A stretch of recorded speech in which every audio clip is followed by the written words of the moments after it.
сабағымыздың тақырыбы Жұбан Молдағалиевтің өмірі мен шығармашылығы.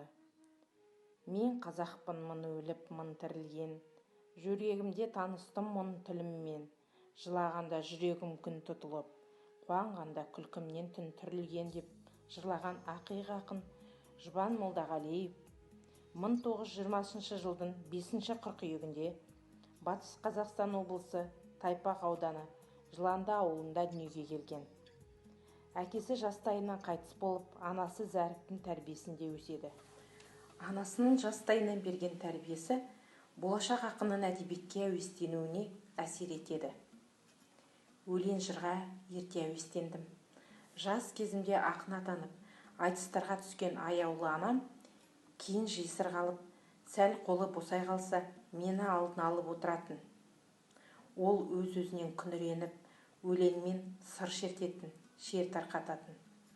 Қазақ эпосының көптеген шығармасын жатқа білетін анам мені шын мәнінде өлеңмен ауыздандырды. Кейін мен мұны талай-талай еске алғаным бар, дейді ақын.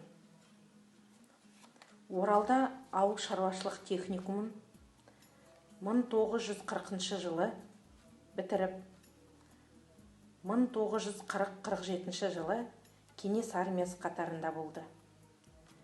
Ұлы Отан соғысына қатысты. Одан кейінгі жылдары Лениншіл жас, Қазақ әдебиеті газеттері мен Жұлдыз журналы редакцияларында Қазақстан жазушылар одағында қызмет істеді. Алғашқы өлеңі Оралда Комсомол ұрпағы газетінде басылды. Тұңғыш жинағы Жеңіс жырлары деген атпен 1949 жылы жарық көрді. Жұбан Молдағалиев 2 рет еңбек қызыл ту және 2-ші дәрежелі Отан соғысы құрмет белгісі ордендері мен медальдарымен марапатталған. Ол Оралдағы ауыл шаруашылық техникумында оқи жүріп, қаладағы әдебиет үйірмелерінің жұмысына белсенді қатысты. 1939 жылы Комсомол ұрпағы атты облыстық жастар газетінде оның Ленин тірі деген тұңғыш өлеңі де жарық көрді. 1940 жылы Жұбан Молдағалиев міндетті әскери қызметке шақырылады. 1 жылдан соң сұрапыл соғысқа араласады. Осылайша ақынның шығармашылық өмірі майдан жағдайында өтеді. Жұбан Молдағалиевтің ақындық даңқын көтеріп, оның есімін әдебиет әлеміне енгізген шығарма Мен қазақпын. Мен қазақпын.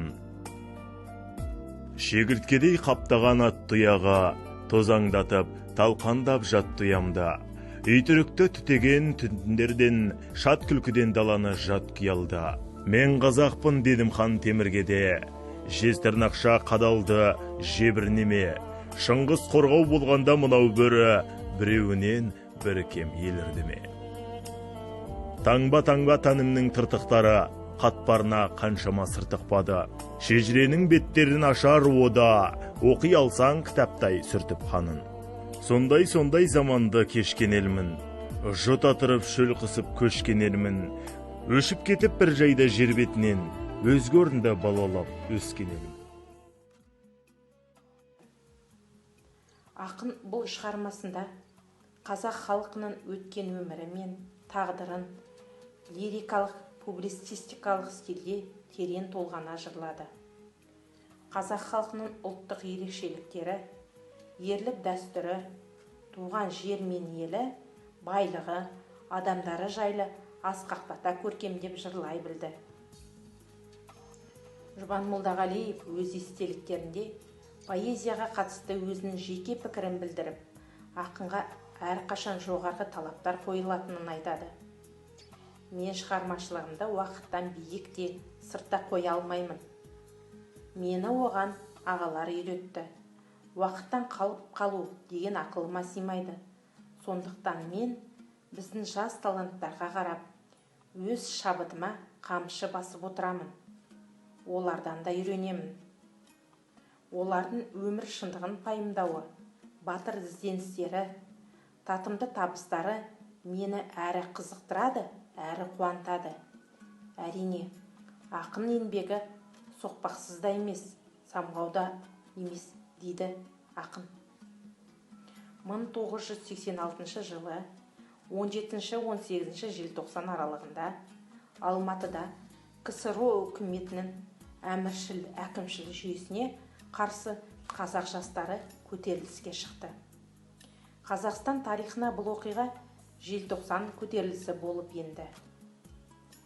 Көтерілістің басталуына Ресейдің Ульянов облысы партия комитетінің бірінші хатшысы Геннадий Колбин, Қазақстан коммунистік партиясы орталық комитетінің бірінші хатшысы болып тағайындалуы түрткі болды.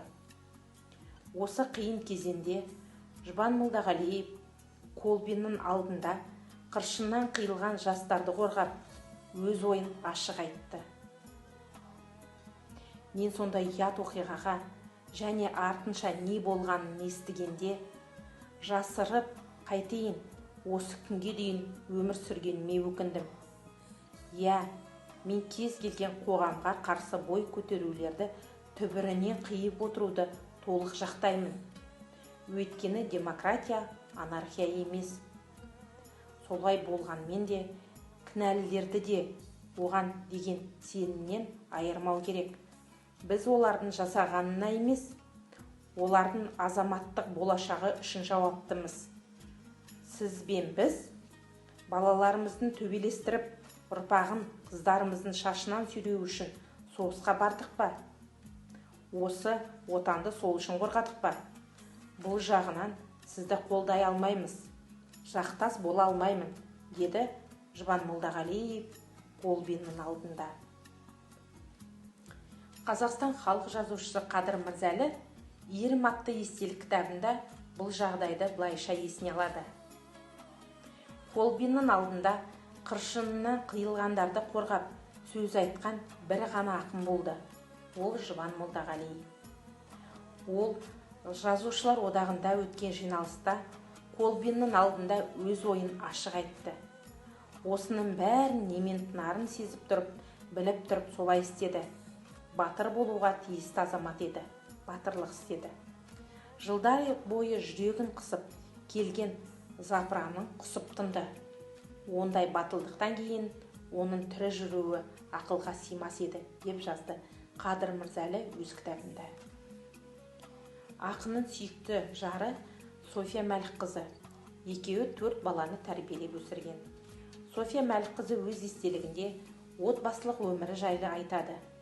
Жұбан Молдағалиев 1988 жылдың 6 қазанында 68 жасында қайтыс болды.